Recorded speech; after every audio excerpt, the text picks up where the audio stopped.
Hi friends, చాలా రోజుల తర్వాత ఒక మంచి వీడియోతో మీ ముందుకు వచ్చింది మీ అరుణ శ్రీగంధ. కూరల్లో వేసే మసాలా కారం ఎలా తయారు చేసుకోవాలి అనేది చెప్పబోతున్నా. ఇవి కేజీ మిరపకాయలండి. ఇదిగోండి, ఇలా తొడాలు జాగ్రత్తగా తీసి ప్రతి మిరపకాయని ఇలా క్లాత్తో తుడుచుకొని పెట్టుకున్నా. ఎందుకంటే వీటి మీద దుమ్ము ధూళి ఉండకుండా ఇవి జాగ్రత్త అన్నమాట. కేజీ మిరపకాయలు చూడండి. ఇక్కడ ధనియాలు, జీలకర్ర, మిరియాలు. ధనియాలు 200 గ్రాములు, జీలకర్ర 100 గ్రాములు, మిరియాలు 50 గ్రాములు వేసాను. ఇదిగోండి, ఇది సొంటి 100 గ్రాములు వేసాను. ఇది డైరెక్ట్గా ఇట్లా వేసేస్తే నలగదు కాబట్టి చూడండి, రోట్లో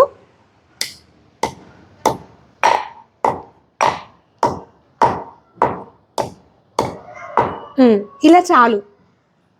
ఇదిగోండి, ఇట్లా వేసేసుకుంటే మొత్తం ఇదంతా మిల్లుకి ఇచ్చేస్తే మనకి చక్కగా గుమగుమలాడే మసాలా కారం తయారవుతుంది. దీన్ని మీరు పప్పులోకి, పప్పుచారుల్లోకి, అన్ని రకాల కూరల్లోకి వేసుకోవచ్చు.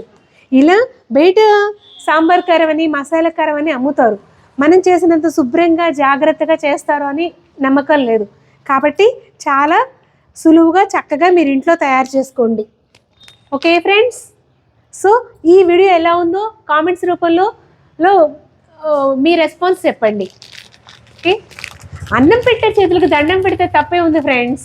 మీరు ఇలాంటి కారం తయారు చేసి మీ వాళ్ళకి వండి పెట్టండి. నిజంగా మిమ్మల్ని మెచ్చుకోకపోతే చెప్పండి. బాయ్.